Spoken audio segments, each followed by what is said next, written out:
Black janitor asked by a black belt to spar, for fun, and what happened next left everyone speechless.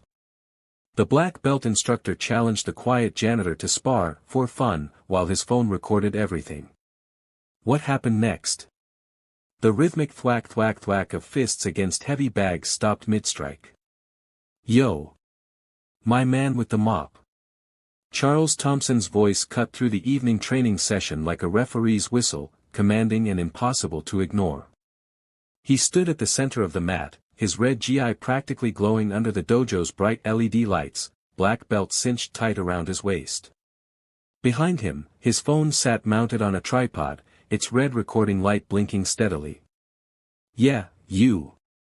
How about we give my 50,000 followers a little demonstration?" Charles gestured broadly to the camera, then pointed directly at the man pushing a mop bucket near the far wall. "Show them what happens when an everyday guy steps up against real martial arts mastery." 30 students in white and blue GIs turned as one, their attention snapping from their training to the unfolding scene. Charles's smile was wide, practiced, the smile of someone who'd built a career on charisma and confidence. But his eyes told a different story. They held the cold calculation of a man who saw people as content, as engagement metrics, as stepping stones to viral fame. "Don't worry, brother, I'll take it easy on you," Charles continued, his tone dripping with patronizing assurance. He threw a few lazy jabs at the air for the camera. "Wouldn't want you getting hurt before you finish these floors, right? I mean, I'm sure you've seen martial arts on TV, but stepping onto the mat with a real sensei?" He shook his head with exaggerated sympathy. "That's a whole different world." A few students chuckled nervously. Others shifted uncomfortably, sensing something wrong but unsure whether to speak. Clifford Brown didn't stop mopping. He was a tall man, 48 years old, with broad shoulders that spoke of decades of physical discipline, though his janitorial uniform did its best to hide this fact. He'd worked at Elite Dragon Dojo for exactly 2 months, always arriving at 8 p.m. after the last class ended, always leaving by 6 a.m. before the first students arrived. In 8 weeks, he'd spoken perhaps 100 words total. Now, without looking up from the floor he was cleaning, Clifford's voice emerged, quiet, measured, respectful. "I appreciate the offer, Sensei Thompson, but I'm just here to clean." He continued pushing the mop in smooth, methodical strokes. "You've got 30 skilled students in this room. Any one of them would make a better demonstration partner than me." The refusal was polite. Dignified. But to those paying attention, to the way Clifford's shoulders remained perfectly relaxed despite the attention, to the way his breathing never changed rhythm, to the way his hands gripped the mop handle with unconscious precision, it suggested something else entirely. It suggested a man who'd had a lifetime of practice making himself invisible. What Charles Thompson didn't know, what nobody in Elite Dragon Dojo knew, was that Clifford Brown had spent the last 15 years trying to completely erase the man he used to be. 15 years since he'd walked away from the sport that had defined his entire existence. 15 years since the fight that still woke him in cold sweats, replaying in endless, horrifying detail. 15 years since he'd heard 12,000 voices chanting the name that had once been his entire identity, his pride, his curse. Ghost. Ghost. Ghost. The name belonged to someone else now. Someone he'd buried. Someone who'd put Trevor, the Hammer, Davis into a 6-month coma with a perfectly legal, perfectly devastating liver kick in the 4th round of their championship bout. Clifford Brown was just a janitor now. He cleaned floors, emptied trash, and went home to a small apartment where nobody knew him and nobody asked questions. That was the deal he'd made with himself, anonymity in exchange for peace. Invisibility in exchange for safety. He'd kept that deal for 15 years. But as Charles Thompson's voice rose again, louder now, more insistent, performing for the camera and the invisible audience beyond, Clifford felt something he'd worked very hard to suppress. His hands tightened on the mop handle. Not with anger. With muscle memory. With the kind of recognition that happens in the body before the mind can stop it, the way a musician's fingers remember a song they haven't played in decades, the way a soldier's instincts activate at the sound of distant thunder. Clifford Brown had spent 15 years running from who he was. Tonight, he would discover that some things you can never truly outrun. Especially not yourself. Clifford dipped the mop back into the bucket, wrung it out with deliberate slowness, and resumed cleaning. The gray water left dark streaks across the mat-side floor, each stroke as methodical as the one before. "No, thank you, Sensei," he said quietly, his eyes fixed on the floor. "I'm sure your students would learn more from watching you work with someone who actually knows what they're doing." It was the perfect deflection. Humble. Self-deprecating. The kind of response that should have ended the conversation and let both men walk away with dignity intact. But Charles Thompson hadn't built 50,000 followers by letting perfect content opportunities slip away. He threw his head back and laughed, a big, performative sound designed for maximum camera impact. "Did you hear that?" He turned to address his students, his arms spread wide in exaggerated disbelief. "The man thinks I need a trained opponent to demonstrate proper technique." He spun back toward Clifford, pointing with both hands now. "Brother, that's exactly the point. This isn't about you knowing martial arts, it's about showing these students what real training looks like against someone who doesn't have it." Several students laughed along, uncertain but following their instructor's lead. Charles took 2 steps closer, his voice shifting to a tone of friendly encouragement that somehow felt more threatening than direct hostility. "Come on, man. 5 minutes. I'm not asking you to actually fight, just stand there, throw a couple punches, let me show the proper counters. You help me out, I'll even throw you $50 for your time." He glanced at the camera, then back to Clifford. "Easy money, right? Better than mopping floors." Clifford's hands tightened around the mop handle. It was involuntary, a fraction of increased pressure that made his knuckles stand out against his dark skin, made the wooden handle creak almost inaudibly. His shoulders remained relaxed. His breathing stayed even. His expression never changed. But his hands knew. They knew the exact grip pressure needed to generate maximum torque in a punch. They knew the precise angle to rotate a wrist for an elbow strike. They knew how to assess distance, timing, balance, calculating vectors of force and vulnerability with the unconscious precision of someone who'd spent 10,000 hours making those calculations matter. 15 years hadn't erased that knowledge. It had only buried it. Clifford forced his grip to relax. Forced his fingers to uncurl one by one. Forced himself to push the mop forward in another smooth, even stroke. "I appreciate it, Sensei, but I really need to finish up here," he said, his voice so level it could have been used to tune instruments. "The owner expects these floors done before midnight." He moved the bucket 3 feet to the left with a soft scrape of plastic against rubber matting, deliberately turning his back to Charles and the camera. It was a subtle dismissal, the physical equivalent of closing a door. But it was also a mistake. Because Charles Thompson hadn't become a social media success by accepting dismissal. He'd built his brand on confidence, on dominance, on never backing down from a challenge, even challenges that existed only in his own mind. His smile faded slightly. His jaw tightened. And when he spoke again, his voice carried a new edge, sharp enough to cut, quiet enough to sound almost thoughtful. "Yeah, I get it. Some people just aren't built for this life." He turned back to face his students and the camera, shaking his head slowly. "It's cool. I mean, we can't all be warriors, right? Somebody's gotta clean up after the real fighters do their thing." The words hung in the air like smoke after a gunshot. Charles wasn't finished. He paced the mat now, warming to his theme, playing to both the live audience and the camera that would multiply them by thousands. "You know what I always tell my students?" He gestured expansively to the class. "Martial arts isn't just about technique, it's about spirit. It's about having the courage to step up when challenged. To test yourself. To refuse to be invisible."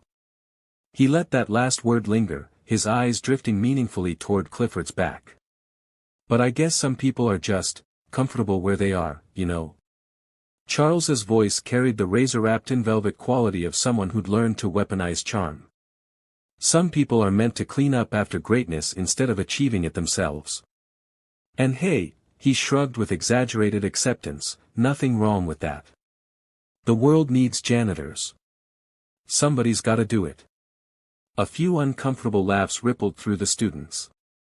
Others stared at their feet. Clifford's jaw tightened. It was subtle, just the slightest flex of muscle along his jawline, the barest tension in the tendons of his neck. He continued mopping, the strokes perhaps a fraction less smooth now, requiring a fraction more conscious control. Charles circled closer, emboldened by the lack of response. I mean, think about it, we're in here every day, pushing ourselves, training, growing. Getting stronger, faster, better. Living with purpose. He paused directly behind Clifford now, close enough that his voice would carry clearly. Meanwhile, some people clock in, clean up other people's sweat, clock out. Same thing every night. No challenge. No growth. No legacy. He turned back to the camera, his expression shifting to something approximating sympathy. That's gotta be tough, right?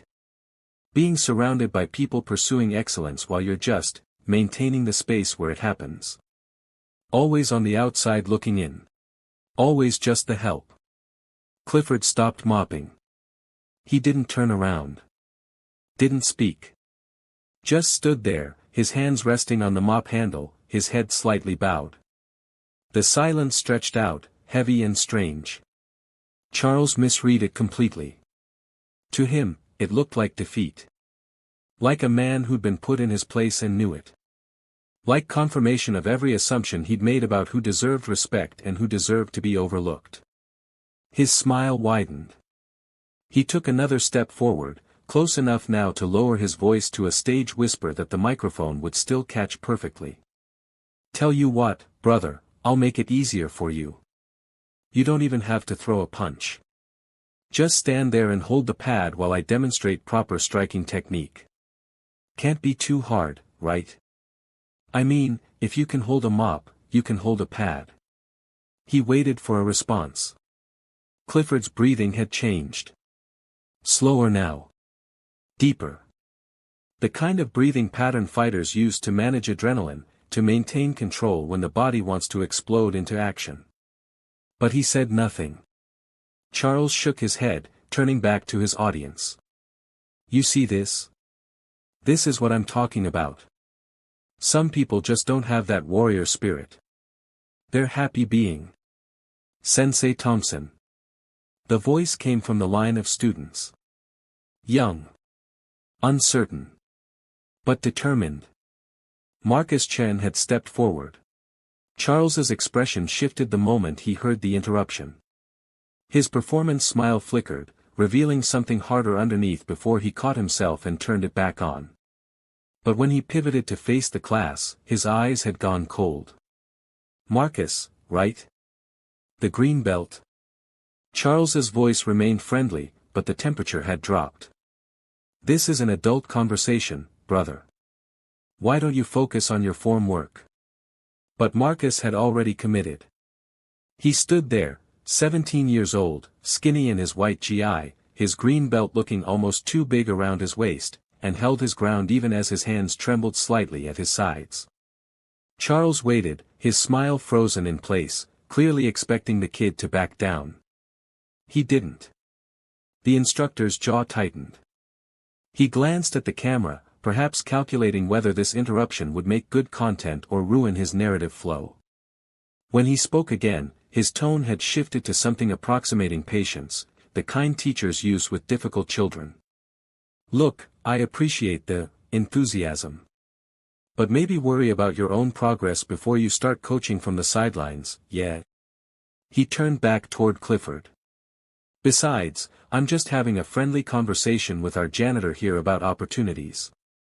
Speaking of which. Charles's voice took on a thoughtful quality, as if an idea had just occurred to him rather than been calculated for maximum impact. You know, I was talking to Master Chen, the owner, just last week. He mentioned wanting the dojo to really embody that warrior ethos, you know. In everything. The training, the atmosphere, even the staff. He paused, letting the words settle. He specifically said he wanted everyone here to represent that warrior spirit. To inspire excellence just by being around them. The threat wasn't explicit. It didn't need to be. Clifford's hands went completely still on the mop handle. So I'm thinking, Charles continued, his voice casual but his eyes sharp, maybe Master Chen would appreciate knowing which employees really fit that vision and which ones don't. Which ones elevate the space and which ones just take up space in it. You feel me? The dojo had gone absolutely silent. Even the ventilation system seemed to pause. Clifford lifted his head. It was the first time he'd looked directly at Charles since the confrontation began. Not a glance. Not a sideways acknowledgement. But a full, deliberate raising of his chin until his eyes met the instructor straight on. Charles opened his mouth, probably to press his advantage, to drive the point home. But the words died in his throat. Because something in Clifford Brown's eyes stopped him cold. There was no anger there. No fear. No submission or defiance or any of the reactions Charles had expected and could have worked with. Instead, there was a stillness so complete it seemed to pull sound and motion into itself like a black hole. The kind of stillness that comes from absolute certainty. From having already made every calculation and knowing with mathematical precision how every scenario would play out. It was the look of a man who had forgotten more about violence than Charles would ever learn. A man who could see 50 moves ahead and had already decided which one he would use if necessary. For just a moment, less than a heartbeat, Charles felt what a rabbit feels when the hawk's shadow passes overhead. Then Clifford's eyes dropped back to the floor, his head bowed again, and the moment vanished so quickly Charles almost convinced himself he'd imagined it. Almost. Sensei Thompson, this isn't right. Marcus's voice cracked halfway through the sentence, betraying his 17 years, but he didn't stop. This is bullying. You're bullying him because you think he can't fight back. That's not what martial arts is supposed to be about. The dojo seemed to contract around those words. Charles's performance mask didn't just slip, it shattered. His face went through a rapid succession of expressions, surprise, genuine anger, calculation, then something uglier. When he finally spoke, his voice had lost all its smooth charm. Excuse me. He took 3 steps toward Marcus, closing the distance fast enough to make several students flinch. You want to lecture me about martial arts? A green belt who's been training for what, 18 months? You want to tell a black belt instructor what this art is supposed to be about? Marcus's face had gone pale, but he held his ground. I just think. You think? Charles's laugh was harsh, sharp-edged. That's your problem right there, Marcus. You're thinking when you should be learning. You're questioning when you should be absorbing.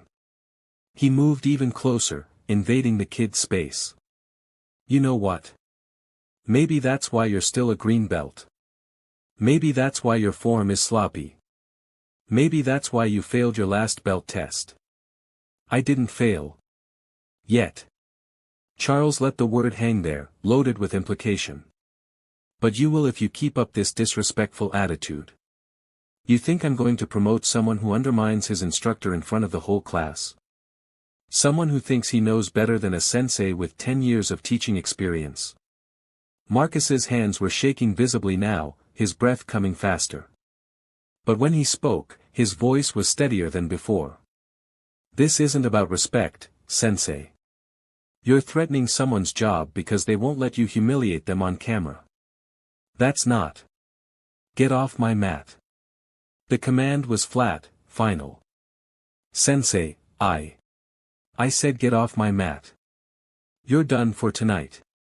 Maybe done for longer if you don't figure out real quick what respect actually means. Charles turned to address the rest of the class, his voice loud enough to make sure everyone heard. Let this be a lesson. In martial arts, like in life, there's a hierarchy.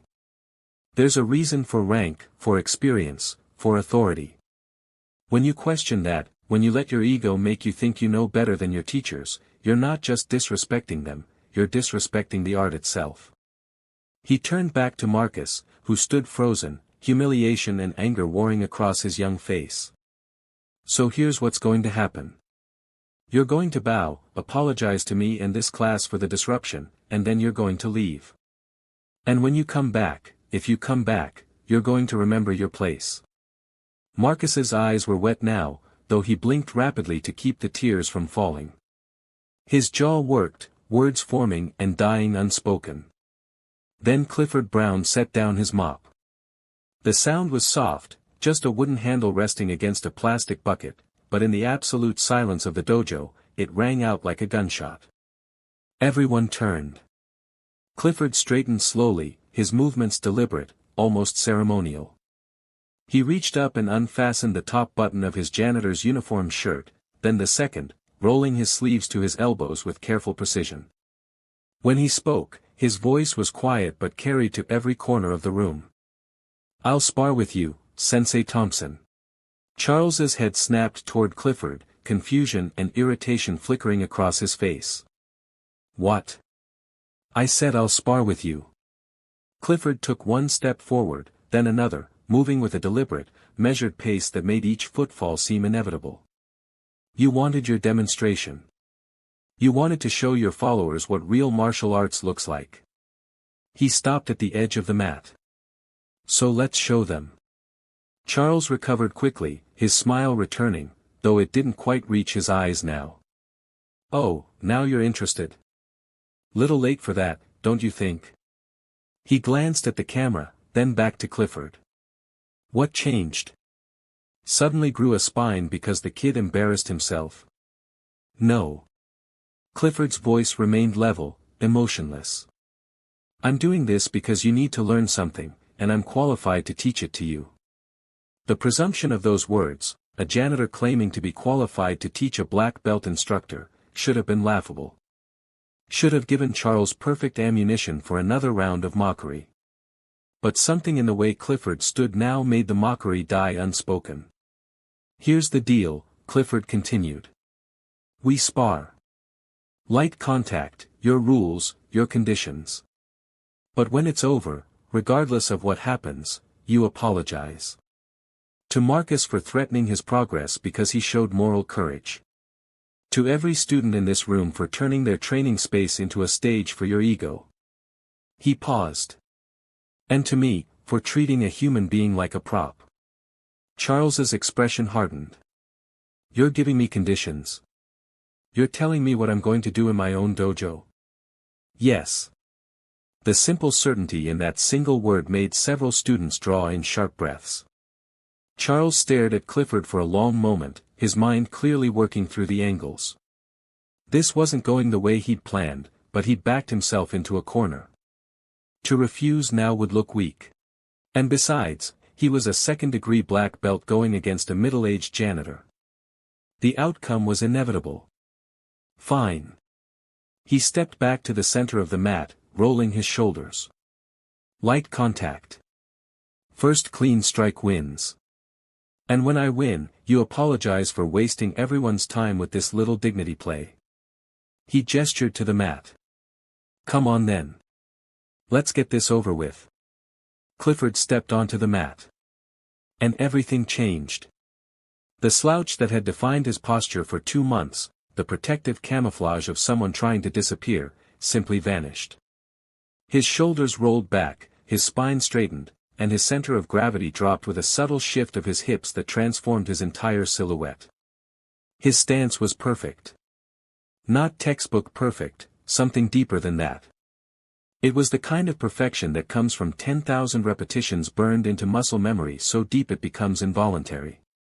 His weight distributed precisely between his feet. His hands rising into a guard position that covered all lines of attack while leaving no opening in his own defense. His chin tucked, his eyes focused but not fixed, seeing everything and nothing simultaneously.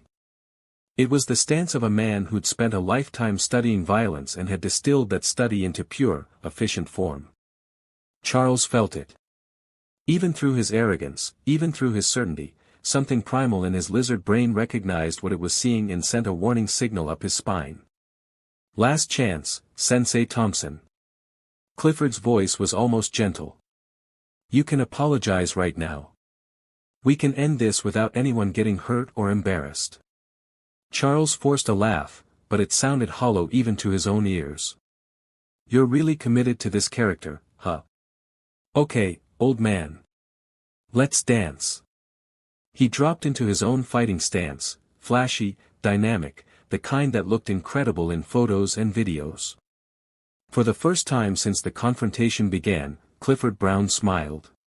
It wasn't a friendly smile. It was the smile of someone who just confirmed everything they'd suspected.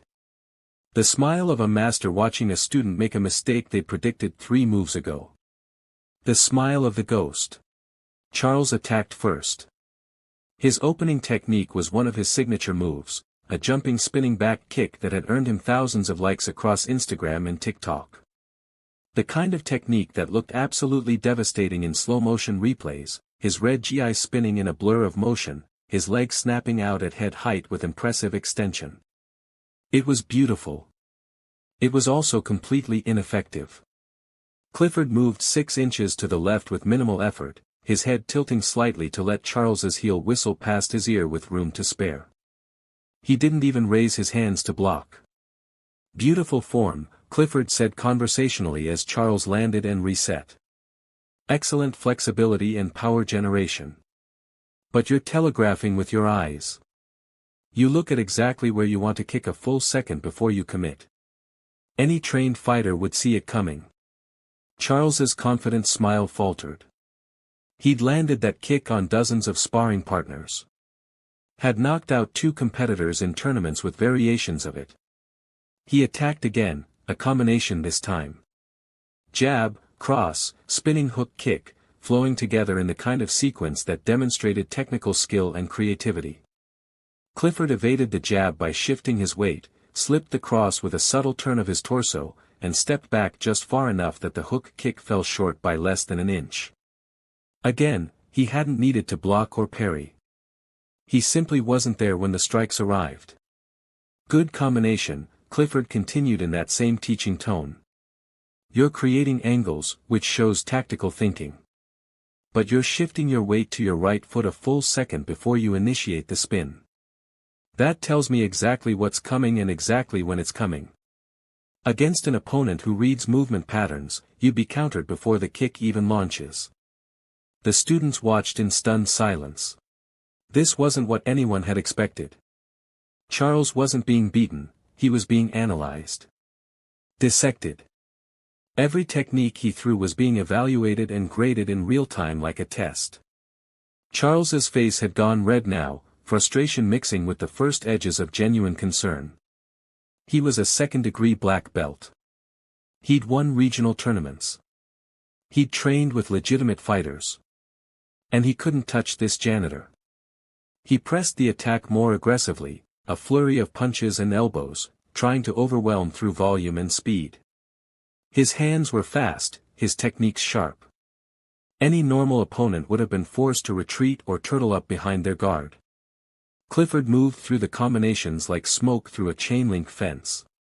A slight lean here, a subtle pivot there, his head moving in small, economical circles that made each strike miss by the smallest possible margin. He expended almost no energy, made no wasted movements. You're dropping your right hand when you throw the left elbow, Clifford observed as Charles's elbow cut through empty air. Opening yourself to a counter straight. And your breathing is getting irregular. You're holding your breath during the combinations instead of exhaling with each strike. That's going to gas you out in under 2 minutes. Charles threw everything he had, spinning techniques, jumping knees, the full arsenal of flashy moves that had built his social media following. Every single one found nothing but air. The worst part wasn't that he was missing. The worst part was that Clifford looked bored. Your techniques are good, Clifford said, still in that conversational teaching tone. You've clearly put in training time. You know forms, you understand basic principles. But you're performing for cameras, not fighting for effectiveness. You're thinking about what looks good, not what works. He swayed back from a high roundhouse kick. Against another social media fighter, you'd probably do well. But against someone who learned martial arts for actual combat? Someone who needed it to survive, not showcase. He shook his head gently. You'd lose in the first 30 seconds. Something broke inside Charles Thompson. Maybe it was the calm certainty in Clifford's voice. Maybe it was seeing 2 minutes of his best techniques accomplish absolutely nothing. Maybe it was the growing realization that 30 students and 50,000 potential viewers were watching him get thoroughly dismantled by a middle-aged janitor. Whatever it was, discipline abandoned him. He roared, actual vocalization, the sound of frustration finding voice, and through everything. No more technique. No more strategy. Just raw aggression channeled into a wild combination that would overwhelm any normal opponent through sheer volume and commitment. Spinning back fist flowing into a jumping knee flowing into a haymaker right hand flowing into a front kick, 4 devastating techniques compressed into 3 seconds of explosive violence. The kind of combination that would put most people in the hospital.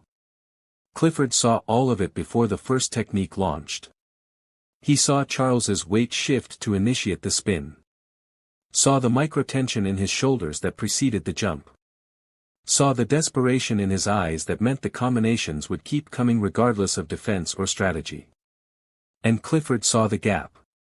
There, between the haymaker and the front kick.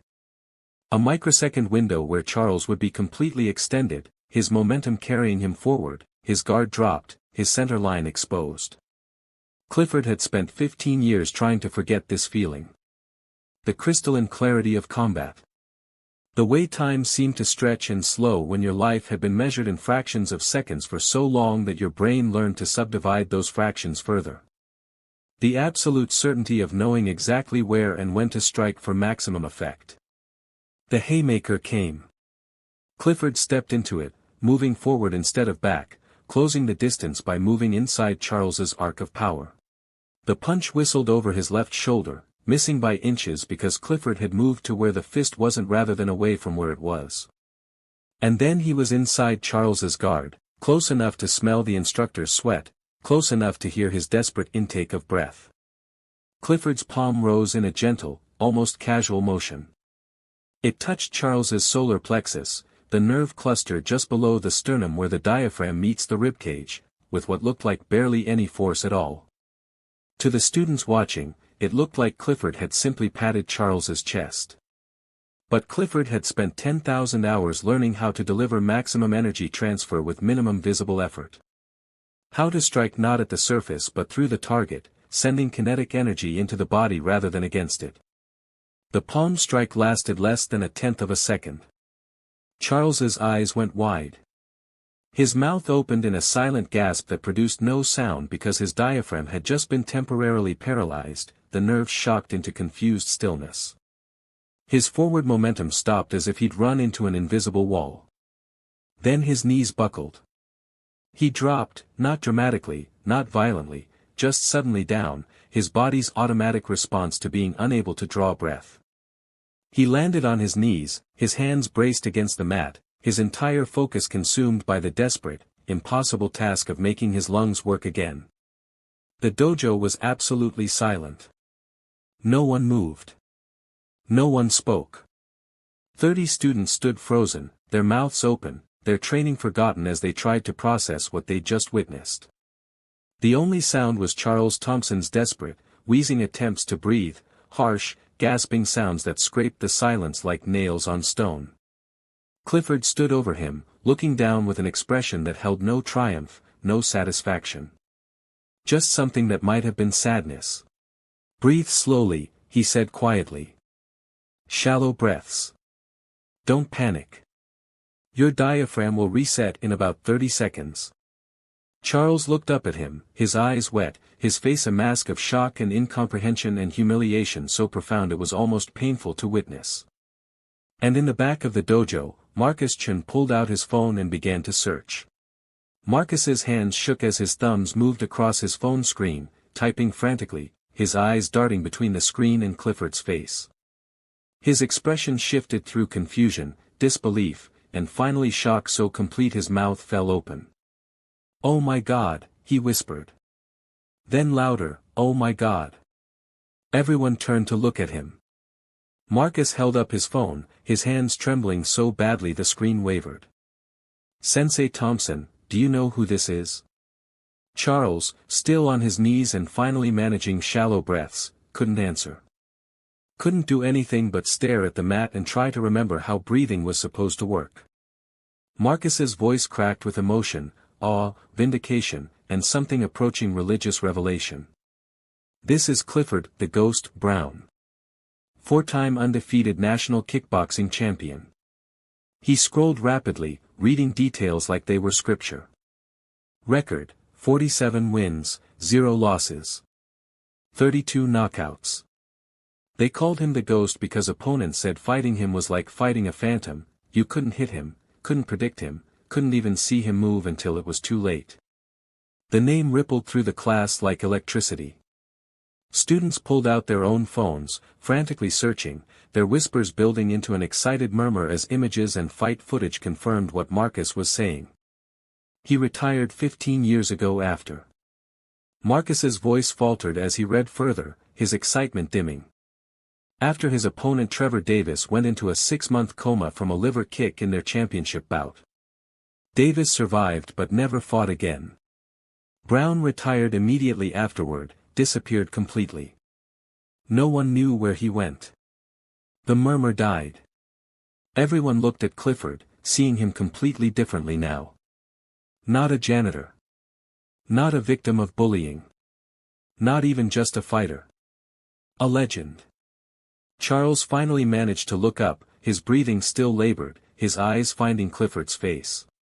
What he saw there made something inside him crumble, the last structural supports of his ego collapsing under the weight of understanding. "Would you have done this to me if you'd known who I was?" Clifford asked quietly. It wasn't an accusation. It was a genuine question.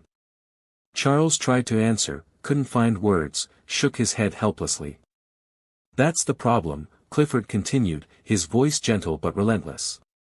"You didn't choose me because of anything I did or said. You chose me because of what you assumed I was. Because I'm a janitor. Because you thought I was nobody." He paused, letting that sink in. "The man you tried to humiliate for being a janitor is the exact same man standing here now. Same person, same worth, same dignity. The only thing that changed is your knowledge. So which version of me deserved respect? The champion or the janitor?" The question hung in the air, unanswerable and devastating. "I retired because I hurt someone," Clifford said. "It was legal, it was part of the sport, but it destroyed me anyway. I spent 15 years trying to become someone who couldn't hurt people anymore. Someone small. Someone invisible." His voice hardened slightly. "But watching you tonight, watching you threaten a kid's progress because he had the courage to stand up for what's right, reminded me that sometimes being invisible just means letting bullies operate unchallenged." He crouched down so he was eye level with Charles, who flinched slightly but held his gaze. "You have skill, Sensei Thompson. Real skill. But you've confused presentation with mastery, performance with substance. You've built your identity on being seen rather than being excellent. And worst of all, you've convinced yourself that rank and title give you permission to treat people as less than human." Clifford stood slowly. "So here's your real lesson tonight. Not about technique or fighting or martial arts. About character. About who you are when no one's watching. When there's no camera rolling, when you have power over someone who can't fight back." He gestured to Marcus. "That kid showed more warrior spirit in 30 seconds than you've shown in your entire career. He stood up knowing he'd pay for it. That's courage. That's what this art is supposed to build." The silence was absolute, broken only by Charles's gradually steadying breathing. "So. Do you understand? Do you really understand what happened here tonight?" Charles nodded slowly, tears now openly streaming down his face. When he spoke, His voice was broken, stripped of all performance, all ego, all pretense. "I'm sorry." He looked at Marcus first. "I'm sorry. You were right, and I'm sorry." Then to the class, "I'm sorry to all of you." Finally, to Clifford, "I'm sorry. You're right. About all of it. I'm so sorry." It was perhaps the first genuine thing Charles Thompson had said all night. Clifford nodded slowly. "Apology accepted. Now the real question is what you do with this. Whether you actually change or just feel bad until the embarrassment fades." He turned and walked toward his mop bucket, his posture already beginning to slouch back into invisibility. Behind him, no one moved. No one spoke. The ghost had appeared, delivered his lesson, and was disappearing once more. But this time, Marcus Chen wasn't going to let him. 3 months later, Clifford Brown stood at the front of Elite Dragon Dojo's advanced class, his voice calm and measured as he corrected a student's stance with gentle precision. He wore a simple black gi now, no belt. He declined the ceremonial black belt Master Chen had offered, saying he hadn't earned rank in this particular system and wouldn't wear what he hadn't legitimately achieved. The students didn't care. They called him Sensei anyway. Marcus Chen stood beside him, now wearing a blue belt he'd earned through grueling work under Clifford's exacting standards. The kid had grown 3 inches taller in 3 months, not physically, but in the way he carried himself. Confidence born not from ego but from genuine competence and the knowledge that he'd stood up when standing up mattered. Master Chen, the actual owner of the dojo, who'd witnessed everything that night from his office, had approached Clifford the next morning with an offer, head instructor of advanced technique and fighting philosophy. A position created specifically for him. Clifford had spent a week considering it. A week wrestling with whether stepping back into this world, even as a teacher, meant betraying the promise he'd made to himself 15 years ago. In the end, Marcus had helped him decide. The kid had shown up at Clifford's apartment, he'd somehow found the address, and said simply, "If you disappear again, you're teaching me that running away is the right choice. Is that really what you want me to learn?" It wasn't. So Clifford stayed. And discovered that teaching hurt differently than fighting had. Teaching required patience, repetition, the ability to watch students make mistakes and guide them through correction rather than simply demonstrating perfection. It required vulnerability, admitting his own past failures, talking about Trevor Davis and the guilt that still woke him some nights. But it also offered something fighting never had, the ability to see growth in others. To plant seeds of genuine mastery rather than merely proving his own. The dojo had changed in 3 months. More serious students now. Fewer people training for Instagram clips, more training for actual understanding. Word had spread about what happened that night. Marcus's video had indeed gone viral, but not in the way Charles had intended. Charles Thompson. Clifford had searched for him online once, curiosity getting the better of him. The carefully curated social media empire had collapsed spectacularly. Sponsors had dropped him within days. The dojo where he taught had quietly declined to renew his contract. His follower count had actually increased, notoriety always attracted attention, but the comments beneath his posts were devastating. He'd disappeared from social media entirely after 2 weeks. What Clifford hadn't known until Master Chen mentioned it was where Charles had gone. "He's teaching at the community center on 4th Street, Master Chen had said. Children's beginner classes. Barely making rent from what I hear. But..." He'd paused, choosing his words carefully. "My daughter takes gymnastics there. She says there's this martial arts instructor who's different now. Patient. Kind. Actually listens to the kids. Kneels down to their level. Teaches them about respect and discipline before he ever teaches them how to kick." Today, after his advanced class ended, Clifford found himself driving to that community center. He wasn't sure why. Curiosity, maybe. Or the need to know if people could really change, if his words that night had actually planted something or just temporarily shamed Charles into hiding. The community center gym was smaller than Elite Dragon Dojo, older, with scuffed floors and fluorescent lights that flickered intermittently. A children's class was in progress, maybe 15 kids between ages 6 and 10, all wearing mismatched GIs in various states of wear. And there was Charles. He wore a plain white GI with no belt at all. His hair was longer, less carefully styled. He looked thinner, tired. But as Clifford watched from the doorway, he saw something he hadn't seen before. Charles knelt beside a small girl, maybe 7 years old, who was struggling with a basic front stance. His voice was gentle, encouraging. When she got frustrated and her eyes welled with tears, he didn't dismiss her feelings or tell her to push through. He simply said, "Hey, it's okay. This is hard. Want to know a secret? I'm still learning too. Every single day, I'm still learning." He helped her adjust her stance with careful hands, celebrated when she got it right with genuine enthusiasm that had nothing to do with performance. No camera in sight. No audience except the kids, who clearly adored him. When the class ended and the children scattered to their parents, Charles sat alone on the floor, his head bowed, his shoulders slumped with exhaustion that seemed more spiritual than physical. Clifford stepped into the gym.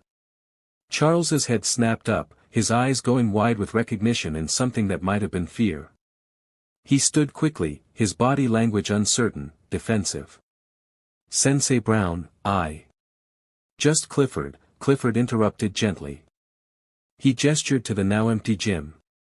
"Good class." Charles laughed bitterly. "Hardly what I'm used to. No trophies, no tournaments, no one filming every move for content." He paused.